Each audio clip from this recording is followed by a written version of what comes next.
बताएंगे आज जो है कि अमोर विधानसभा में 2 पुलों का जो शिलान्यास हुआ है और ये यहाँ के जो लोगों का आजादी के बाद इस तरह की खुशी मिली है। सर क्या कहेंगे यहाँ की जनता को आप? देखिए, मेरे इलेक्शन में सबसे बड़ा चैलेंज और लोगों ने मुझे जिताया था तो ये कहा था कि अमोर बैसा का 2 बड़ा संगीन मसला है, ये खाड़ी का पुल और रसेली का पुल। अल्हम्दुलिल्लाह मेरी जिद्दोजहद के नतीजे में असेंबली में लड़ाई, सड़क में लड़ाई, अवैसी साहब को लाकर घाट पर उतारना, अल्लाह का शुक्र हुआ, काम मंजूर हुआ। कोशिश बहुत लोगों ने किया होगा लेकिन मेरे पास कोशिशों के सबूत है।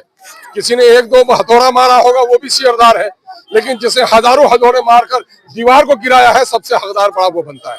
और आज हमने सिर्फ खाड़ी और रसेली का मामला ही तय नहीं किया, पुलकट्टा का पुल लटका हुआ था, डकैता का पुल लटका हुआ था, गिरिया से कस्बा जाने वाली सड़क में अब एक पुल हमारा रह गया है, वो पुल बम्बाधार रह गया है। इंशाअल्लाह बम्बाधार का भी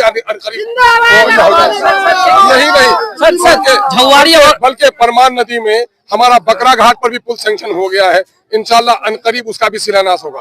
उससे दिन पहले अभी हमने सोनापुर में वहाँ टियरपाड़ा में भी इसी परमान नदी पर 13.5 करोड़ पर डंगरा घाट में पुल का शिलान्यास किया है।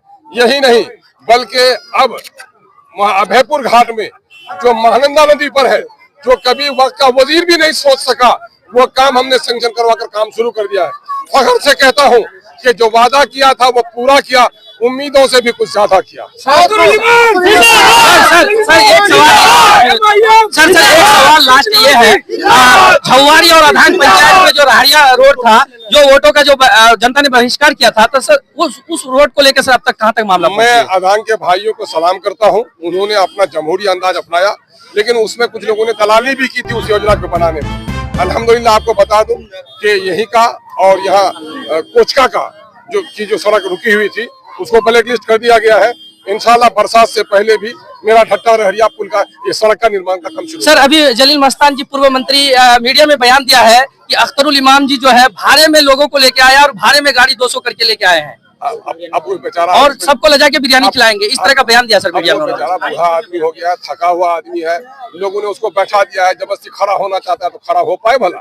उसको असल मुसीबत ये हो गई है, वो चाहता था कि पुल नहीं बने, मेरा घाट चले। अब पुल नहीं बनेगा तो लोग बोका बन के रहेगा।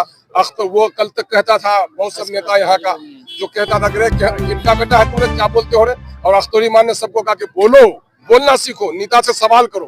तो देखो भाई, हम तो वो बड़े नेता है, हम उनके बारे में कुछ नहीं कर सकेंगे, लेकिन जब सूरज निकलता है तो चमगादड़ अंधा हो जाता है।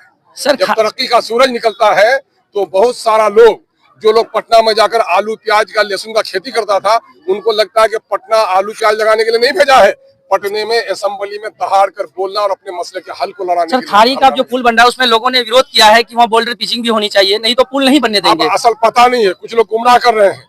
मैंने कहा आप लोगों को कि महानंदा का पुल हमने बहुत चुपचाप सैंक्शन करवाया।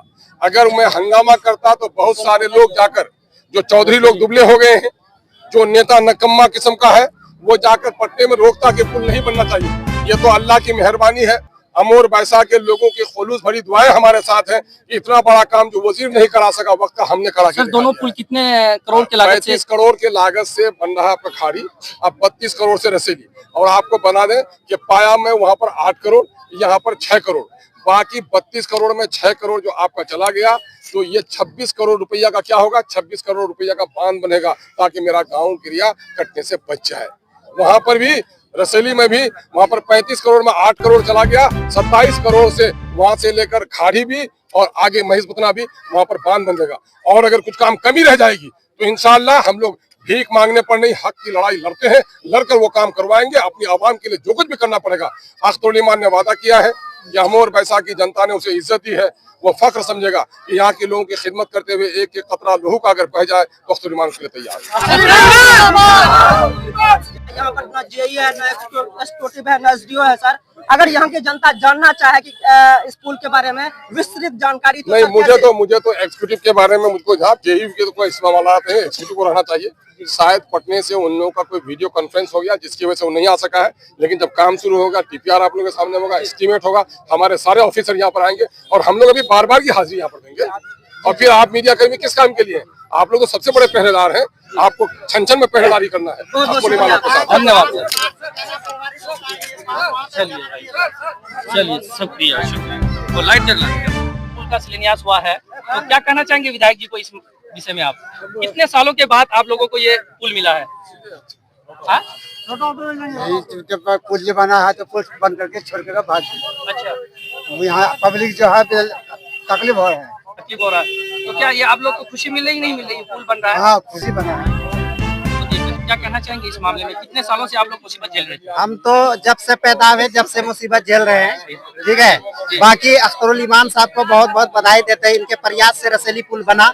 जी और सबसे ज्यादा रसेली पुल जो बना है, जी जी, आधांग गांव सबसे ज्यादा बाढ़ से प्रभावित होता है और आधांग तक बांध बनना चाहिए, ये हम लोगों का कोशिश है। और हम लोगों का मतलब हम लोग चाह रहे हैं कि आधांग तक बांध बन जाए ताकि आधांग बच जाए। नहीं तो गरिया तो कटता नहीं है उतना, मगर आधांग में ज्यादा बाढ़ होती है और ज्यादा फसल का नुकसान होता है। वहाँ के लोग बहुत ज्यादा फसल नहीं करने की वजह से परदेशों में रहते हैं।